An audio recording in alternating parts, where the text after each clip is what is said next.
Hi, welcome to Help with Hannah Jones. I'm Hannah Jones. Thank you, Patreon patrons, for making this podcast possible, and thanks, Dude IDK Studios in Denver, for filming and recording this episode. This is a podcast where I answer your questions, Dear Abby style, and I have a guest in the studio today to help me do that. They are a killer comedian, host of many shows around town, including the live variety show Dyketopia. It's Lee Robinson. Hi. Bow, bow, bow, bow. The crowd goes wild. Truly. As I don't know how to do an introduction when there's not a studio audience. It's tough. Yeah, How have just you sound been? effects. Just dub it Yeah. all in. Just the crowd. Lots of sound effects. Perfect. I should get a soundboard for the episode. That you controlled But during it's the all episode. fart sounds. You're like, Hyper realistic. You're like, wait, hold on. I have my favorite around here. And then you just do like 8 yeah. fart sounds. Wet You're, level this is the 9. Oh. And you're like cranking it up. Ew, this definitely exists. You know, there are many teenage boys and also adult men who own this. And you could join the crew. I have at different, and this is sort of the glamour of being a comedian. I have at different points Googled fart sound MP3, free downloadable Yes. Creative Commons fart sound effect MP3s. Because And listened to all the different options, because usually for like one of those sound effect sites, they're like, let's come up with the most like sort of spectacular eye-catching fart sound. And a lot of times if you're doing like a sketch, you just want like the world's most normal fart. You want a for the basic sketch. fart, right? I love that So you're they'll all like, have different names. so you're like typing in chill fart, Creative Yeah. Commons, casual fart, creative. Because like God forbid, Casual. God forbid that you get sued over using someone's copyrighted, Yeah. copywritten Copywritten fart. fart. Like Someone sues is you. watching my episode and they hear the fart sound and they're like, that is literally my fart. That was That's me, my 2000 IP.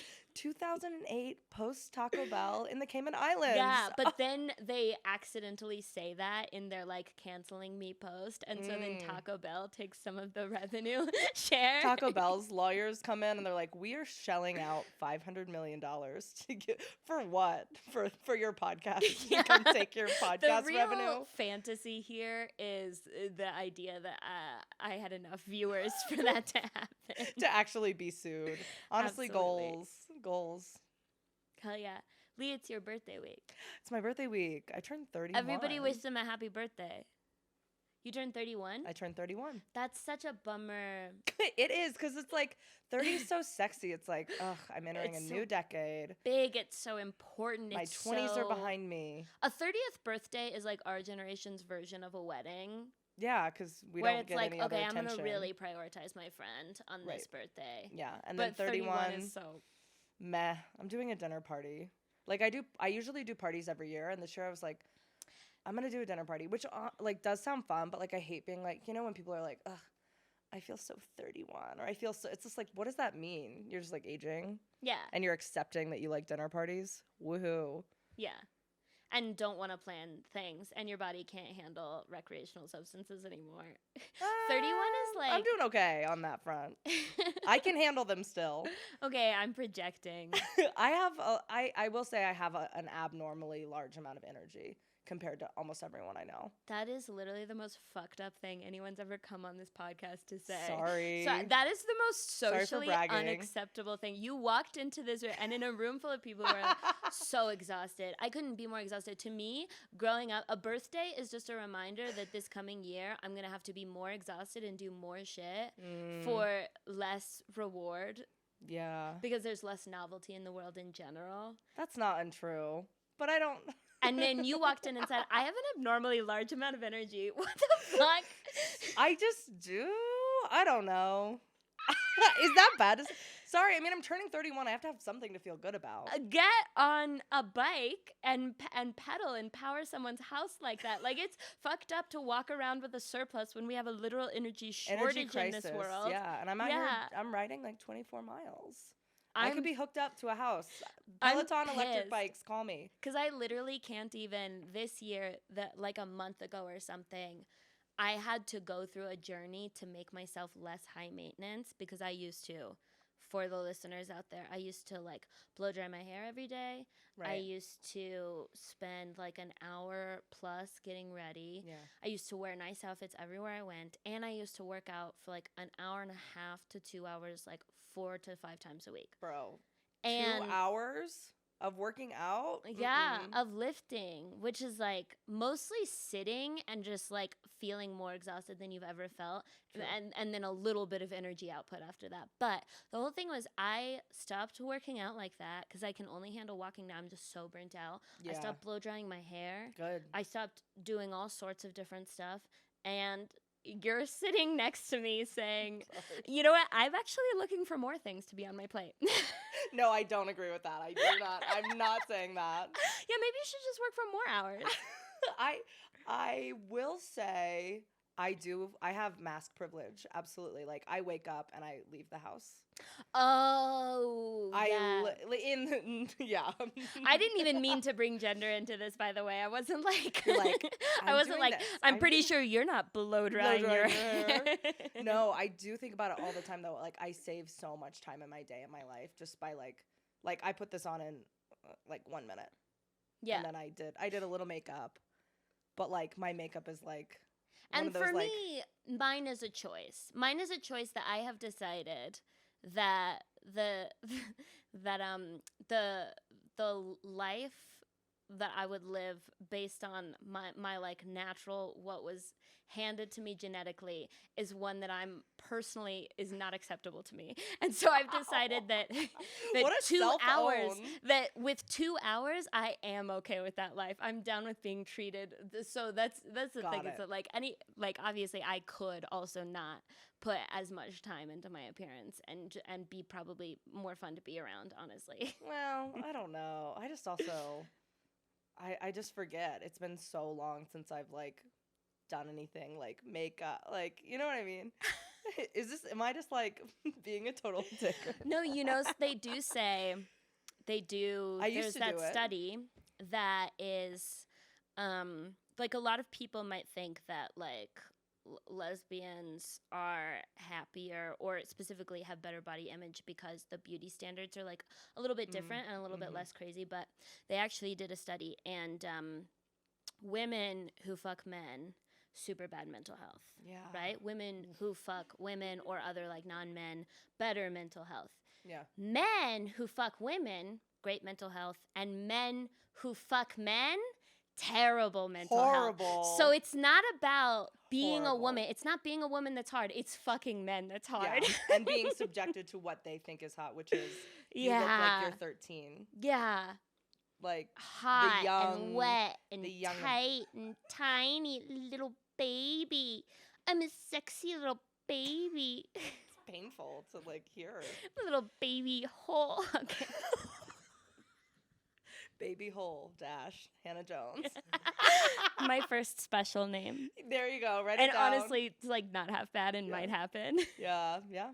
Well, yeah, I was talking about Botox with my girlfriend, and because someone had just gotten it and we were just talking about it, and I was just talking about like I have like forehead lines on my face, like we all do, and she's like, I think it's kind of hot, and I'm like, thank you. Like this is like aging within like lesbian queer communities, not gay male cis male communities. That is bad. The body image stuff there is so bad, but it's just so completely different, and it is a huge blessing because I can't imagine like having to put on a whole face and go interact with men and care what they think about me, because I will say that aging insecurity just passed me right by. I don't know why. I just like never developed an insecurity still about aging. very young. How old are you? I am. Thank you. How old are you? I'm 28. Yeah. It's so funny. I'm 28. I was watching an episode of this podcast a couple weeks ago where I said I was 27. And that was just like not true. It's hard to keep track of my own age sometimes because of aging. And because I just feel eternally young. No, but I just don't, like, I see, especially in like Colorado, you see signs of aging that more than you do Right. in other places because it's so dry. So I Yeah. started seeing wrinkles and stuff, and I was like, oh, that's chill. That's cool. Right. My friends are like a little bit, I feel like I've gotten to that age where a bunch of the women around me are like, I'm gonna get on myself. Yeah, and that's like hard to listen to and watch because it's like you're fucking gorgeous, and like at every age later than this, you're gonna look back and be like, I was a flawless, perfect child. I was so beautiful. I think so. I see a photo of myself from like 2 months ago, and I'm like, I look so young. I see a photo of What? myself from like 2 months ago, and I'm like, we have done some learning since then. What? I am making constant progress. There is not a year that's gone by where I haven't figured out something fundamental about how to look better. Yeah, I mean, like signs of aging wise though. Like, Oh, yeah, absolutely. I'm not saying I mean, I don't know. I've had this haircut for like at least 3 to 4 years at this point. Mm-hmm. I'm probably gonna. No, I think I'll like it. It's one of those things. Like my mom just kind of crept in and came. I'm gonna look back at that haircut and like really hate it, but like, I think I'm gonna think it's fun. But It is fun. yeah, I lost my train of thought on it. That's okay. Okay, so there is one thing that we have to talk about in this episode that I'm so excited to talk Oh about. my god, what? Buckle the fuck up. Literally, gird your loins. You're gonna say strap in? Yeah. Or strap on? We are about to go for a ride because if you've been following me on social media, you might have seen. Let me actually start from the beginning. I'm in a dispute with my landlord, and the dispute is emotional. It's not like a legal dispute or anything. It's an emotional. Okay, emotional. Yes, dispute. I'm angry. Is what I'm trying to say. Very, Let me back very up. fair emotion to have. For much of last year, I lived with a boy in a romantic setting, and he was great, top notch. We had to not live together anymore, and that happened quite suddenly. That was an immediate thing, and the thing about me is that, like, and this has happened both times. I've had 2 boyfriends in my life. Both times we've moved in together way too fast because your girl is poor. And Savings. both times, about 6 to 8 months through the lease, it's like, I gotta go. And I find a new place within days. Because I just don't fuck around. I'm not gonna like sit there with a broken relationship and like be in that like constant torture. I'm like, there's a new phase of my life. I got dick to catch. You gotta clear out. I Yeah. don't understand people who are like, I'm still living with my ex. I'm like, no. No, it's crazy That to is me. not worth your emotional well-being. Especially because the next phase that you get to start is the like freshly single after a relationship phase, and there's like no better phase in the whole. You must be alone. Yeah. You must be alone you can't imagine It's like so good. I can't take you home because my ex lives there in a studio. Yeah. No. Which also just like I wouldn't have gone. It's not like, and let me be clear, that was a joke that I was making about this particular breakup. I wasn't just immediately like, I gotta move out so I can. No, right. But so within a couple days, it was just like painful to Yeah, live there, and it was totally. something that needed to happen Totally. logistically. So I like go. And I find a new place as fast as I can. I like toured like 3 or 4 places and just like picked the best one because I had like really scoured Zillow and I knew nothing was like cheaper or better. I ended up moving into this place that my tour looked pretty good. It was pretty affordable. I liked that there was a gym on the hallway and a pool. I was like, cool. Ooh. A couple of days before move-in, I look up because I'm like getting directions to my place on Google Map and happen to notice that it's got, say it with me, 2 stars. No. Oh no. So then I was like, oh, I didn't read the reviews. And I went and I read the reviews and I was like, I'm moving into a pretty rough place. Oh god. So what was the tone of the reviews? The tone of the reviews was or anger. Hopelessness, despondency. No. Yeah, they're pretty bad reviews. Some of them mentioned bugs, which was what I was most scared of. I'm really scared of an infestation. Because I grew up in North Carolina where, like, even if your parents are, like, clean and fairly wealthy, your house just, like, will be infested half the year. It's, God. So rough. So we had, a lot of cockroaches. And, like, I literally, one of my favorite things about living in Colorado is that there's no bugs. So I was like, anyway, I was scared of moving in here. But I move in there, move-in day, absolutely horrifying. I have like 1 day to move in and I have a show that evening. And I show up with all my stuff. I have like the trucks rented. I have my friends who are there to help me. And my ex was there to help me. But it was just a nightmare because I walked in, everything was sticky. everything. Like, With what? I don't know. Until I was like, okay, I'll put my stuff in the corner. I hope my stuff doesn't get too sticky. I finally get ready to, and I have to sleep there that night. I do not want to go back and like sleep with my ex again in that studio apartment. No. So I start cleaning and I start kind of like rehydrating the stickiness, and it immediately becomes really apparent that the stickiness was urine.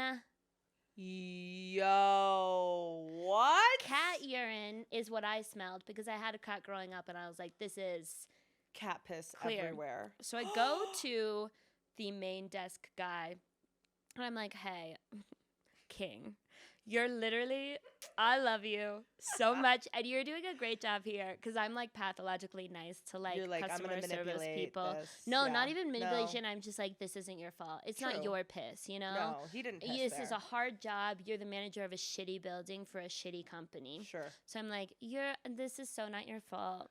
I'm like, I'm so sorry to even inconvenience you. Right. It's like so weird problem, and I hate to be picky about this, but my apartment's like covered in urine, and I just have this weird thing where I don't like love living in a place covered in urine. And I was wondering kind of like what we could do about the cat piss. He looks at me, and I said cat a couple of times. He looked me dead in the eye. This is his only response. One sentence, he was like, the previous tenant didn't have a cat. And I was like, in what way does that fix anything? Because it's not like I'm like, oh, you're right, it's not urine, it's soy sauce, my bad. No. Right. It's like, oh, so it's human urine. That does not make it better. Yeah, that actually makes it worse because cats, like the cat was just like being neglected probably, but the human was like actively fucked just up, pissing everywhere, pissing all over the floor. And then I was like, oh, well, based on the reviews, I do think the human who was living there before might have been like, fuck this place, I'm gonna piss all over it. And then they just failed to clean it or potentially check it? Yeah, so they just like failed to clean it, and then like they were like, oh, well, we can have someone come in. And I was like, well, unless they can come like right the fuck now. And I just like don't want them to clean it because it feels like they thought they cleaned it before, and I don't think they're very good at cleaning now. No, it's kind of the vibe I'm getting. Right, absolutely. So that was like my first move-in day experience, and then there's been a bunch of other shit. And all of it has been like, honestly, like I'm fine. It's like, wait, not did the you end worst up cleaning thing. it yourself? Yeah.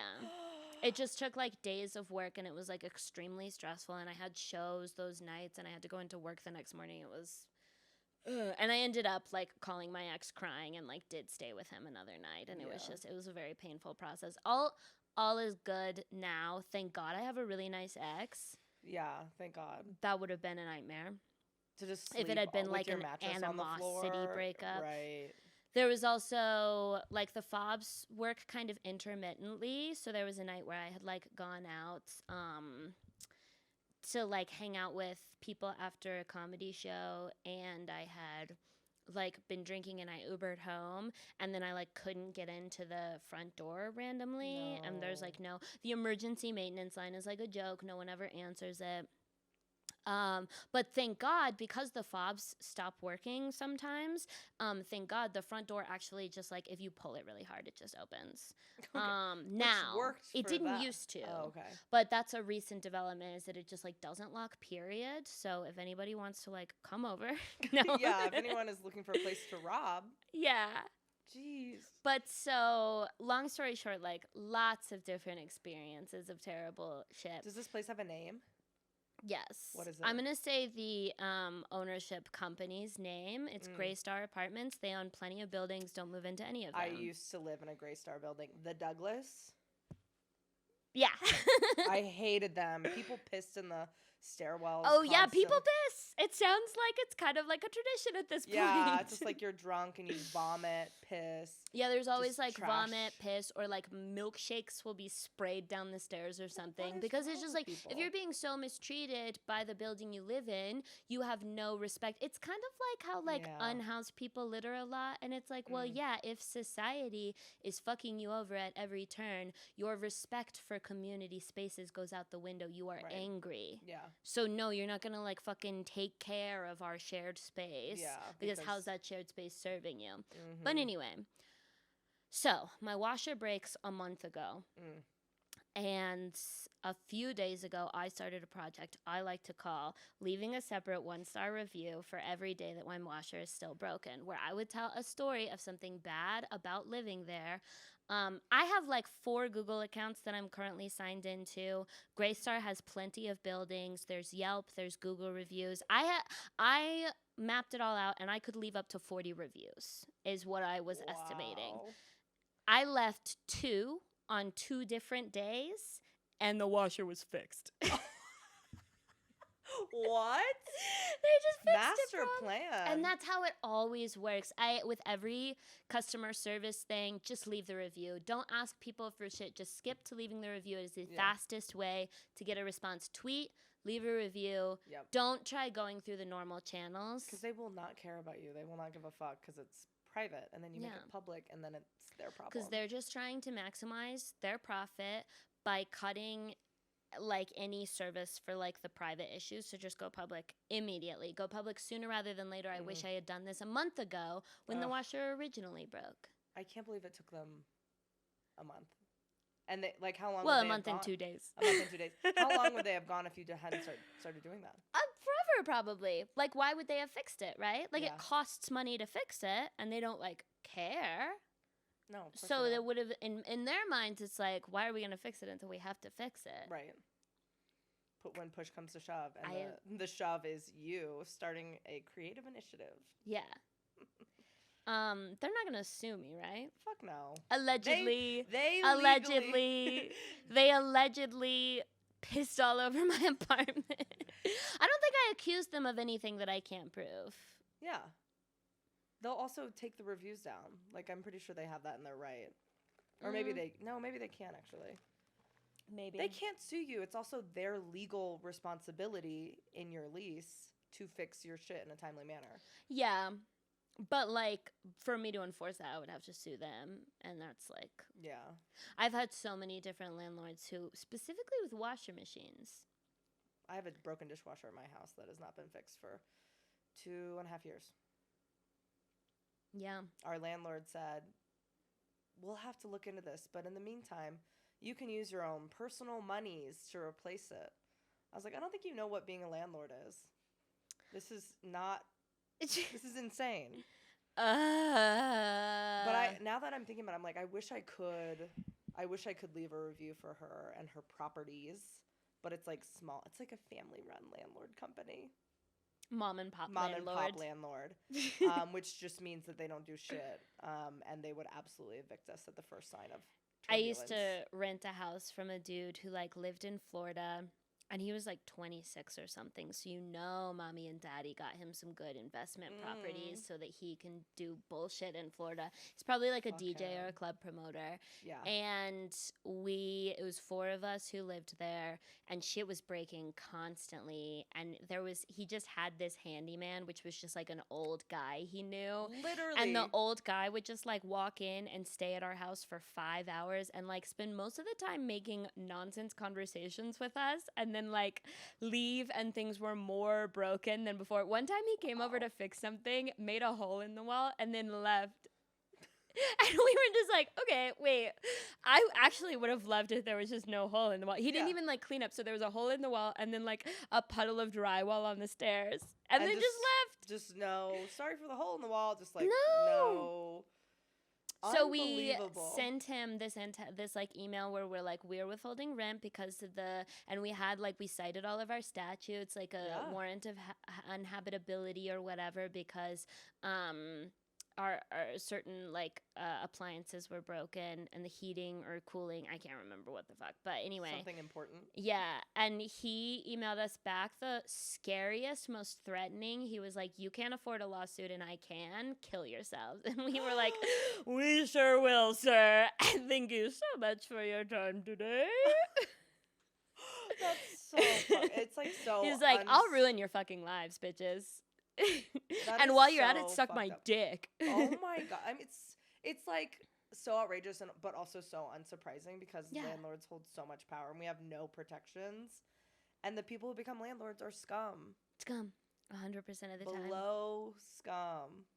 If you're, and the interesting thing was that, like, so I posted these 2 reviews on my Instagram, and a bunch of people reached out and were like, I'm experiencing that now, or I just got over that. It's like so many people.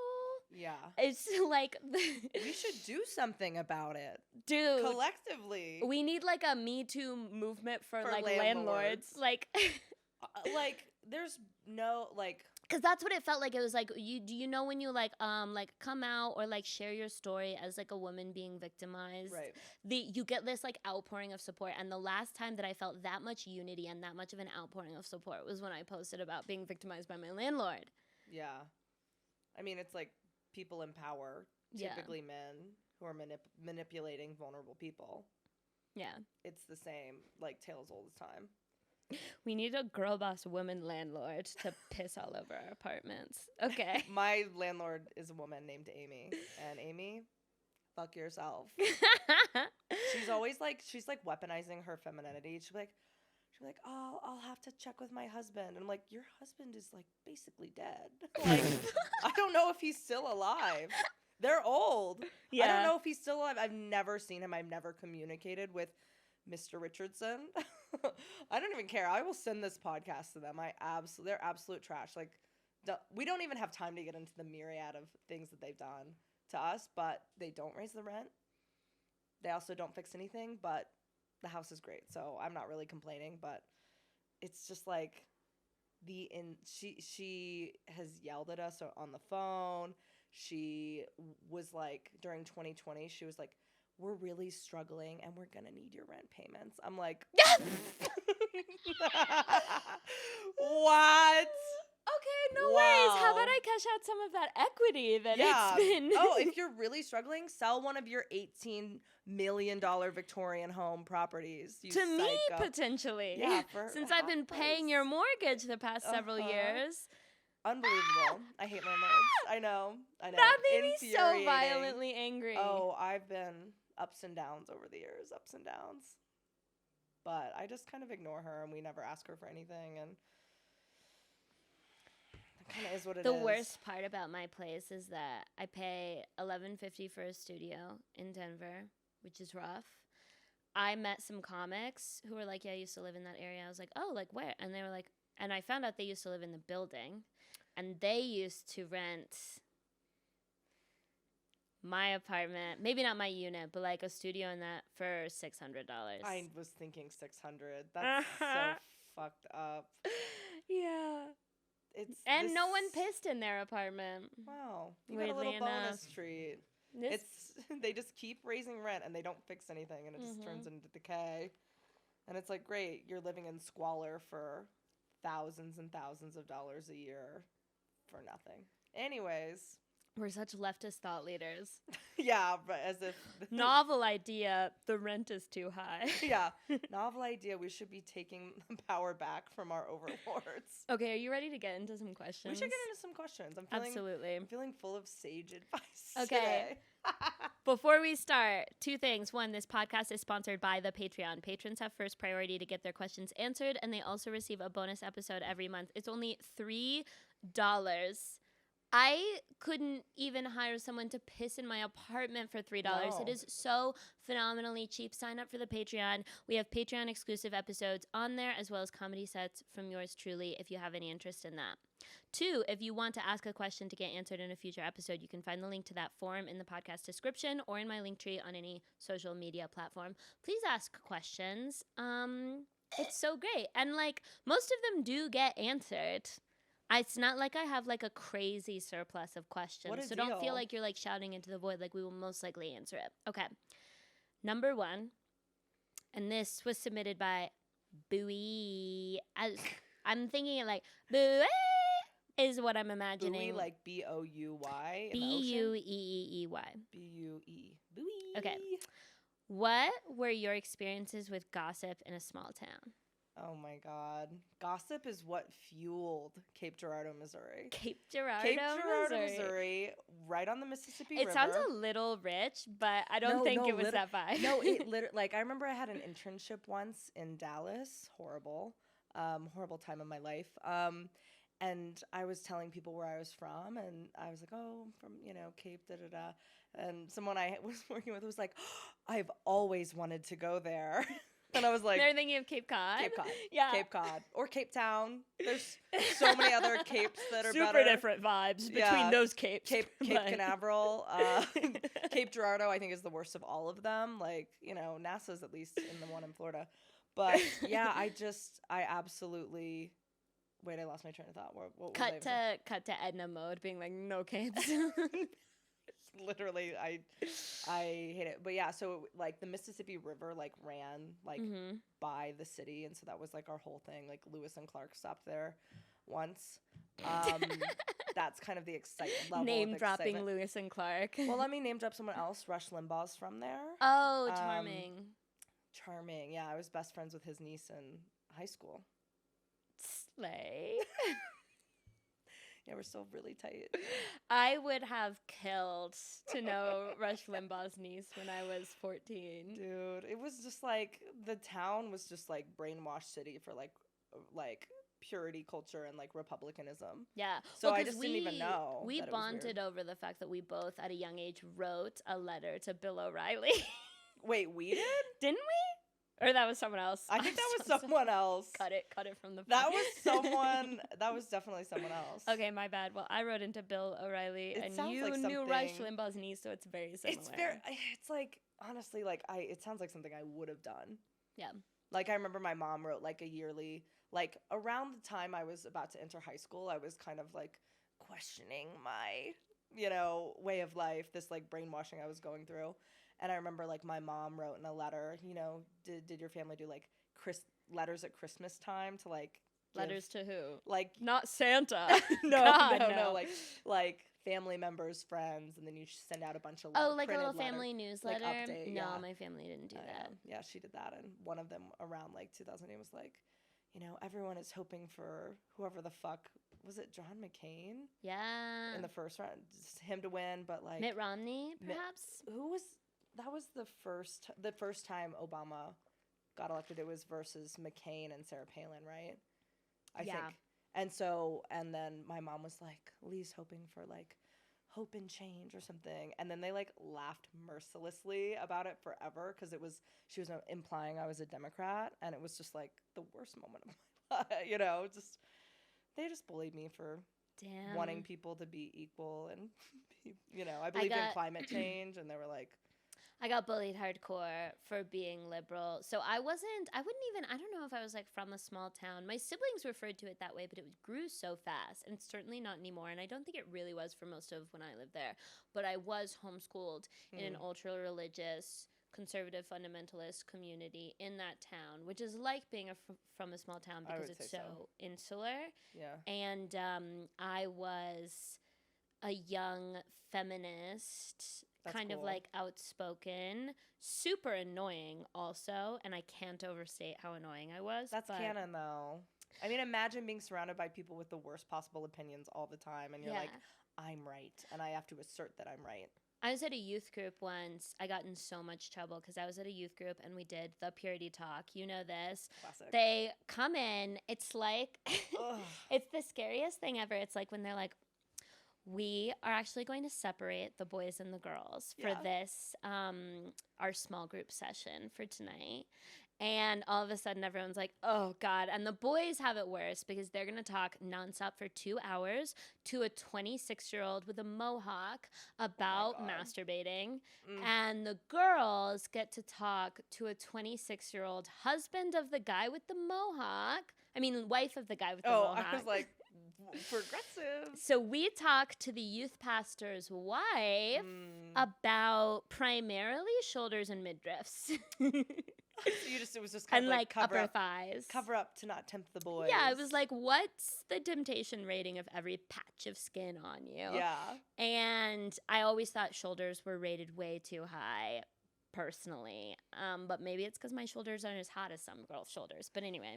Everyone's always talking about the shoulders. So we're in there. I'm like 16 at this point. I'm like I'm only there because I have a crush on this other guy who right now is with the guy with the faux hawk talking about masturbating. And I'm just like, oh, nightmare. Why did I even come here if I wasn't going to get to sit with the boys? Right.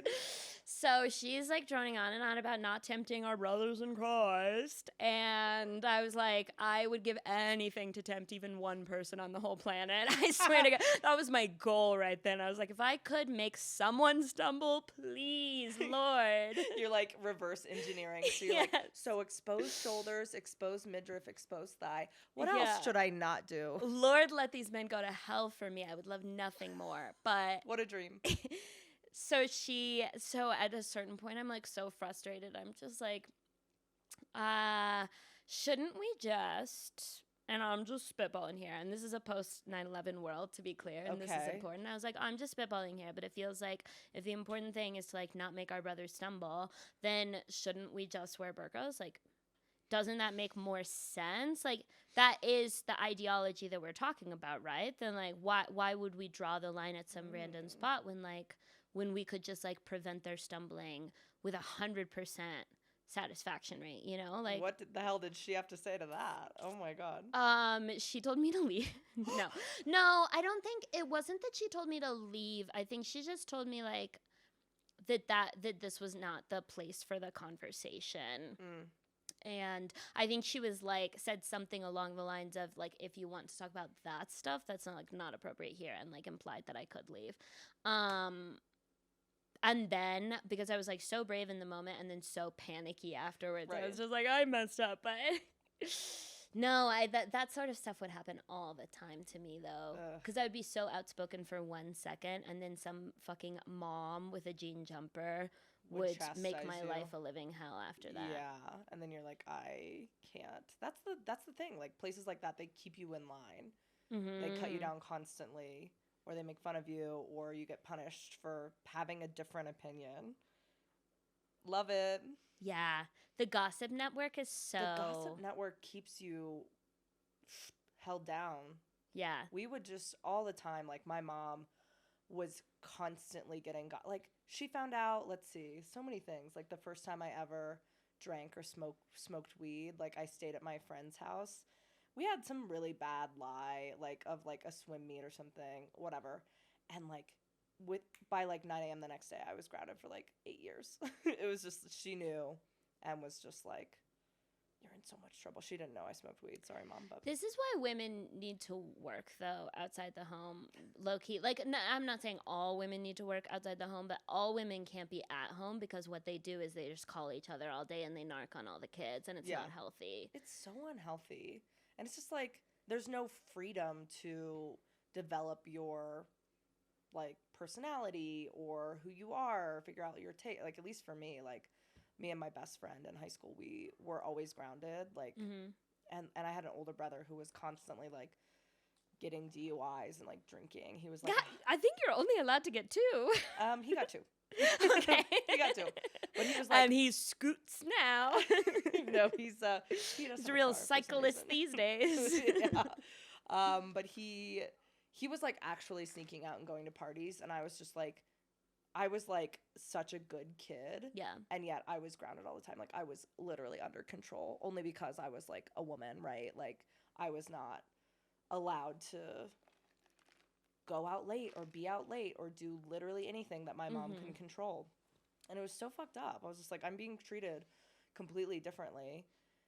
And it was all because of, like, purity culture and, like, just my parents didn't trust me, but then my brother was just, like, allowed to do whatever the fuck he wanted. The thing that got to me the most about that, my brothers were allowed to cuss, and my sister and I weren't. I was like, and my brothers were allowed to cuss. To be clear, they couldn't just, like, walk around being like, what the fuck? Yeah. But if there was, like, a pretty good reason to cuss, they could absolutely cuss. Like, if, for instance, they, like, fell off of Rainbow Road on Mario Kart or something, it's like, okay, we get it. Like, you can for sure cuss in this situation. Me, Mario, no. Yeah, but I got in so much trouble. Because ladies should never curse. Yeah. God forbid. But no, the gossip that I do feel Don't you mean gosh forbid? Oh my good golly gosh.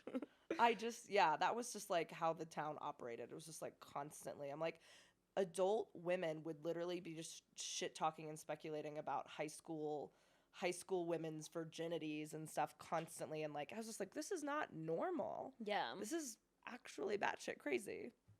Yeah. So yeah. Oh, to the question. Yeah, there was a lot of it. Yeah. And I'm glad I left. And now I'm gay Absolutely. and we gossip all the time as well. But It it's is different. more of it has to do with Christianity than it does with the actual small town vibe, though. I think, yeah, the Christian, the like Republican, like purity culture. Because now that I shit. engage in secular gossip, it's like, well, that shit doesn't ruin lives. No, it's just for fun. It's just like we're all comics, you know? Yeah, like a little tea doesn't hurt anybody. Absolutely. Okay. This is our juicy question for today. You know, I always start with the softball and then I get into something juicier. So Ooh. I know a couple that is dating. One identifies as a queer woman, the other is a trans man. Some non binary and queer friends were calling for the queer woman to be canceled because by identifying as queer, she was not affirming her trans partner's masculinity. They said she should identify as straight to affirm her partner's trans identity. These people are all comics/comedians. And then they clarified, they wanted to follow up. I think the obvious answer is people should be allowed to identify however they choose, and queer folks can date however they want. But when it comes to canceling or public outcry, do you have any thoughts on how this all plays out? Signed, Gru Paul. And this is a Patreon subscriber. Thank you so much for subscribing to the Patreon. Thank you, Patreon subscriber. This is crazy. Is so crazy. I feel like you need like the air horn sound, like da na na na na. Like, let's get into it. Yeah. Okay. So first of all, you said these are all queer and non-binary friends who are all comics/comedians. Like, what scene are you guys Yeah, you have coming got from? to be New York or LA or like, cause we. I don't mean, think Denver's that's pretty here. big. We don't have enough queer people to have like a conversation of just the queer comics. It would just be like, "Hi guys, isn't this an intimate little gathering?" Like, Right, and it's also we like- wouldn't have enough people to cancel anybody. And that's what I'm saying. It's like no one gives a fuck about what's going on in the scene enough to get canceled here. Yeah, Like, there would be that's like so 5 of funny. us in a room. Yeah, and then it would that's just- if we pulled from Fort Collins. right. Hey, if you guys could drive down about an hour, we're having a really Yeah, serious we'd like combo. to cancel one of the queer people here. Right, and that's the thing. It's just like, that's why it doesn't make any sense to me. It's like you're gonna band together to cancel a fellow queer comedian. Like, that's all we have. Like, the other queer comedians in our community. You know what I mean? Like, that's so odd. Okay. So first and foremost, are you saying that she was saying that like the relationship is queer, even though the relationship technically should be straight? I don't. It's just like, mind your own business. You know, like, this is like not you, them. It's like, this is totally for these two people to decide and navigate themselves. I feel like the most invalidating thing for this trans man that is happening right now is the fact that a whole group of friends are trying to like protect him from his girlfriend. Like, that is not what Right. you do for a dude. Yeah, it's like, no, I can protect myself. Yeah, just like that's like between if he doesn't feel validated in his identity by his girlfriend, then like he needs to like probably not be in that relationship before. But like It's that a bunch simple. of queer people, I swear to God, nothing would feel more emasculating to me than like a bunch of queer people running to my rescue. We need to protect him Yeah. from his queer girlfriends. Like, it doesn't make sense. Like, queer women date trans men all Yeah. the time. Lots of trans men identify as lesbians. Yeah. And like lots of trans women are like on Grindr, and like some of them like to fuck gay men, and that's like not a problem for them. And it's just like not addressed. It's like And I think it's because of the whole thing of like, trans men are men, trans women are women, and it erases all this nuance that we have as a community, because everyone's like, to be valid in your relationship as a trans man, you have to pass in a straight relationship, and your queer partner can't say she's queer anymore. And it's like, if that's the type of relationship you want, then you have to seek that out, and that's between those two people to come together and say, hey, we've evolved in these ways, and this is how I feel comfortable identifying. This is how I feel comfortable. This is what I need out of this relationship, and this isn't working. Yeah. But if it's other people from the outside looking in saying, you need to do this, I'm just like, I have a label for you guys. It's annoying. fucking annoying assholes. No, Yeah. this is also one thing that I not only do plenty of trans men identify as lesbians, and that's like up for debate to a certain extent in the Yeah. queer community, whatever. But like one thing that's important about that is that the reason that they usually do is because a lot of trans men were lesbians like a year ago. Even all their friends are lesbians. They were in a lesbian relationship a year ago, Right. and like now they're a trans dude, and like to feel affirmed in their gender identity, they don't necessarily need to like abandon everything that is who they were to that point unless they want to.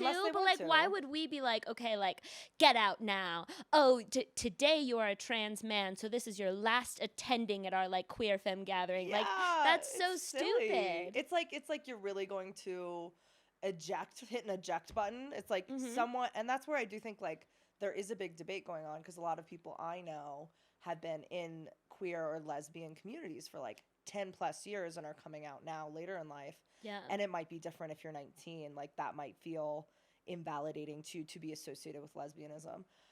I think that's sad. I feel like there's so much beautiful community in lesbian spaces, and those spaces are embracing of non-binary and trans people, because it's like, yeah, what are you going to say? Get out of here. Your community and this way of life and this culture. Like, I think it's a political identity. For me, it's a political identity. And a signifier of who I am and where I've been. You're not just be like, erase that, and now you're a man, right? It's just like, it's just not, it's like there's no nuance to it. It's also not real for my experience and people I know. Yeah. Don't be in somebody's business. Also, when it comes to like, because you specifically wanted to know about like the public outcry and like canceling. Like canceling should be if someone's doing something that like causes harm repeatedly without any attempts to change their behavior. But like deciding that this queer woman is like harming her boyfriend without like her boyfriend spearheading that is like just really dehumanizing to that dude. Dehumanizing. That dude's sitting there like, wait, hang on, I didn't want right. It's just like, and if that's the case, that he is like, I feel uncomfortable and I don't know what to do, I don't think the answer is to cancel this poor queer woman.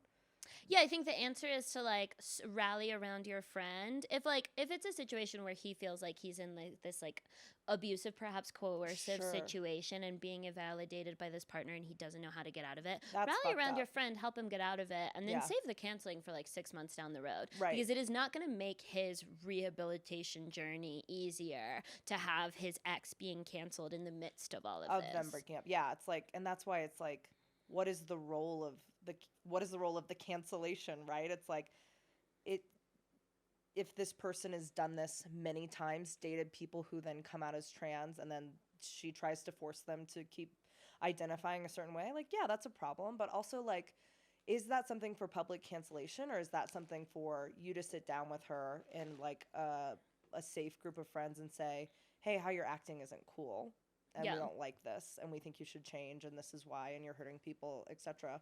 I have a secret theory, though, that this can't possibly be her only crime, the queer woman. To have, like, that many gay enemies feels like you've been up to some shit. My secret theory is that she's been hard to be around for a while in a way that's kind of hard to pin down, and then you guys were finally kind of like, I feel like she's kind of being like invalidating to her partner's gender identity, who we all like are casually better friends with this dude than we are with her.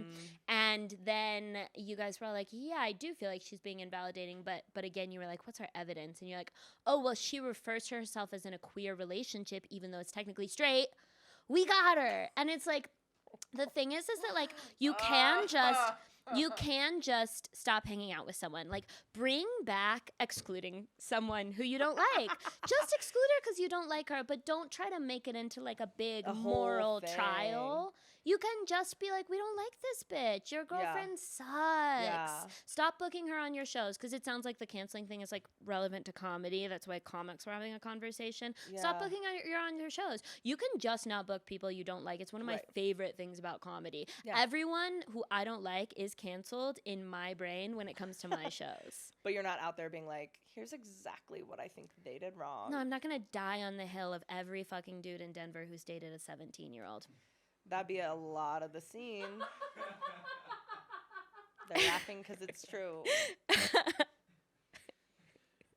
I saw a female comic announce a relationship with a 19-year-old, and I was like, really? And I will say 19 is over 18, so it's like... But there's a large age gap, and it's like... How large? Like, I want to say 10 to 15 years. That is... I know. We'll talk about this off camera. That's so I'm like, much. is this real or is I am can't being wait to talk trolled about right now? this. That's insane. Yeah, it is. Okay. Oh, yeah. And then I wanted to one last... So, yeah. Summing up my answer, it feels like either this is truly her only crime and all of these queer people are being all up in these people's business and are way overreacting because they have nothing better to do and they just don't see the nuance of the situation, and that's stupid. Get butt out. Or perhaps this girl is like invalidating in other ways and this is just the only thing you can really put words to, in which case it's okay to just like be like, she has bad vibes. Yeah, and tell your friend to break up with her. Yeah. Like, Definitely, that's okay. ask your friend how he feels about it. Was he in this group conversation about his relationship and the validation of his identity? Like, yeah, like, and if so, then I just feel like it's completely like this whole cancel it. Like, because I think we've said what we can say, because it's just like there's a lot in this of like labeling and like identity stuff, and that needs to come from like the person at the core of it, the two people at the core of it, and then go from there versus being like, let's get to the town square right now. So this was the like extremely specific anecdote that you brought up, and I loved it. You did previously say that you just wanted like you wanted us to talk about like queer infighting in general. My hot take about queer infighting is that it is like 99% of queer infighting is a psyop. It is manufactured and performed. It was never real. It is either happening between children or it was orchestrated by Republicans to make queer people look silly. Children do fight a lot, but they also fight a lot not about queer stuff. They just fight a lot because they're not good at emotional regulation. But like, and I think being young and trying to navigate like everything in the world that you're like, on TikTok a lot, it'll be like other queer people trying to like fight me, and it's like always a child. It's always someone so young. Yeah, it's like, okay, well, I'm not gonna respond to you because I feel like a predator by talking to children online. Right, it's like, I'm not going to argue with someone who has literally no life experience. Like, if you came out as gay 1 month ago, you don't get to talk to me. You were so worried about being canceled for the earlier question, and you just said, hot take, Lee Robinson, clip it. You just came out as gay 1 month ago. You don't get to talk to me. Okay, let me add nuance to that. Like, if you come out, if you're really young and then you come out and you're like charging into people's comments, telling other people, queer people, how to live, how to identify, how to be, this is wrong, this is right. But it's not because they're a baby gay, it's because they're annoying. Again, we have to get back to calling people annoying when they're being annoying. I think it's, Can I get? Should we cut this whole clip? No. You can ask me to cut it, but because No, you added nuance. I think the nuance is like what? Yeah, I think you're right. It's like when people are annoying and they have this really insane black and white thinking. Oh my God. What? I just decided that I'm going to host a gathering of all the queer comics in Denver and Fort Collins that you're not invited to, where the only table for discussion is canceling you. No, don't cancel me. And I just like play the clip on a projector and they're all like, ooh. If you came out a month ago, don't talk to me. Yeah, I mean, like, I understand that Kate sounds McLaughlin really is in the bad. corner crying. She's like, what am I going to do with Dictopia? Our comedy career is over. Okay, let me restate that. If you came out a month ago and you're telling people how to live as a queer person and, like, imposing all these labels and rules on other people, you're annoying. And I will talk to you to help you. How about that? I'll kick you right in the kneecaps. That makes me feel better. Just because I don't like your dumb fucking hat. Fedora. What's Yeah, that? just sort of like the style missteps of someone who just came out is like a generally known. Okay. Yeah. Go for the flat bill. I used to Not the wear- flat bill. Go for the 5-panel. When Easy. I first came out as like bisexual and I wanted to look like visibly bisexual, my thing was like making headbands and jewelry out of wire from like making a lot of like sort of sculptural accessories out of wire from the craft store. That was brutal. We've all been there. Anyway. I don't think we have. I think femme people have. I've never done that. Okay. I think that wraps it up. Thank you guys so much for joining our episode. This was so fun. You can find me at Hannah Jones Cool on all of social media. You can subscribe to the Patreon to support the podcast. You can follow the podcast. You can leave a review for the podcast. And you can even like DM me about what you thought of the podcast. I don't get a ton of feedback on it. I know that some people are listening and they've said nice things, but if you have critical feedback, I'm definitely still down to hear. I might not be down at some point, but I'm really trying to improve it and make it more entertaining every week. So I hope you guys are down to help me figure that out. Lee, where can people find you and what do you have coming up a couple weeks from now? So you can find me on everything at Welcome to Chili's. 2 is the number 2. Number 2. And let's see, a couple weeks from now, we are putting tickets for our August Dictopia on sale on Friday. In Denver. And that one is our 2-year anniversary. So it's our birthday. It's a birthday party. So you guys should come to that. And I think that's the only big thing coming up. Oh, Sweet. And we have a podcast called Dictopia. Yeah. And also filmed in the same studio. In this so you should very definitely listen to studio. and watch that. Thank you guys so much for joining. Have a great day.